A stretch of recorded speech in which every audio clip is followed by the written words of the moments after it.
لقب پانے والا، وہ نبیوں میں رحمت لقب پانے والا، مرادیں غریبوں کی بڑھ لانے والا، وہ اپنے پرائے کا غم کھانے والا، مصیبت میں غیروں کے کام آنے والا۔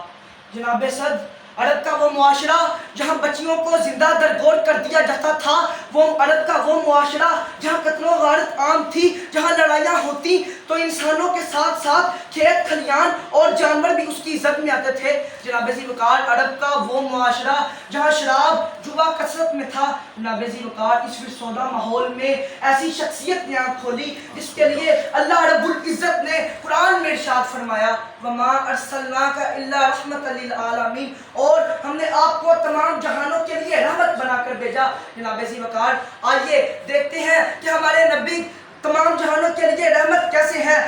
ہمارے نبی کی ذات، جناب ذی وقار، ہمارے نبی کی ذات غلاموں کے لیے بھی رحمت، ہمارے نبی کی ذات تاجروں کے لیے بھی رحمت، ہمارے نبی کی ذات خواتین کے لیے بھی رحمت، ہمارے نبی کی ذات قرض داروں کے لیے بھی رحمت۔ جناب ذی وقار، یہاں تک کہ ہمارے نبی کی ذات جانوروں کے لیے بھی رحمت۔ جب معصوم اور بے زبان جانور نبی مکرم صلی اللہ علیہ وسلم کے پاس اپنے مالک کی شکایت لے کر آتے تو نبی مکرم صلی اللہ علیہ وسلم اپنے اس مالک کو اس پر رحم کرنے کا حکم فرماتے۔ جناب ذی وقار، عرب کا وہ معاشرہ جہاں پر بچیوں کو زندہ درگور کر دیا جاتا تھا، نبی رحمت صلی اللہ علیہ وسلم نے بیٹی کی اچھی پرورش کرنے پر جنت میں اپنی ہمسائیگی کی خوشخبری سنا دی اور بیٹی کو رحمت قرار دے دیا۔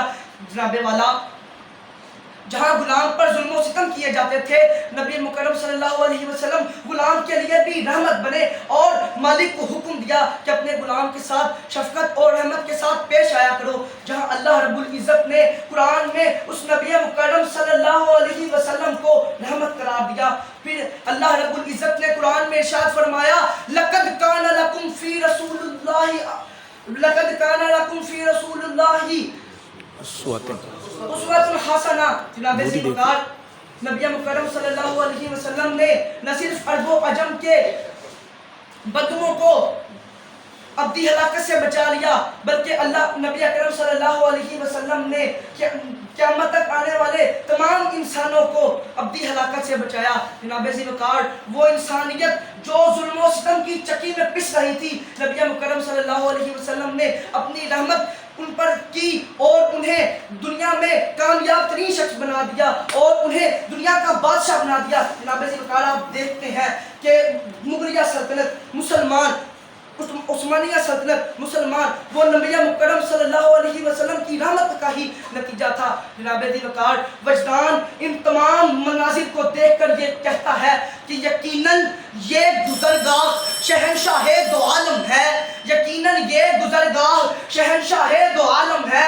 ہوا میں کس قدر پاکیزگی محسوس ہوتی ہے، اذان صبح دیتا ہے کوئی لحن بلالی میں، اذان صبح دیتا ہے کوئی لحن بلالی میں، ہوا میں کس قدر پاکیزگی محسوس ہوتی ہے، ہوا میں کس قدر بالیدگی محسوس ہوتی ہے۔ جناب ذی وقار، میں جتنی تعریف نبی مکرم صلی اللہ علیہ وسلم کی کر سکتا تھا میں نے کی۔ شاعر لکھتا ہے کہ اس زبان سے آپ کی تعریف ممکن ہی نہیں، اس زبان سے آپ کی تعریف ممکن ہی نہیں، اے شہنشاہ امم، اے تاجدار مرسلین۔ شکریہ۔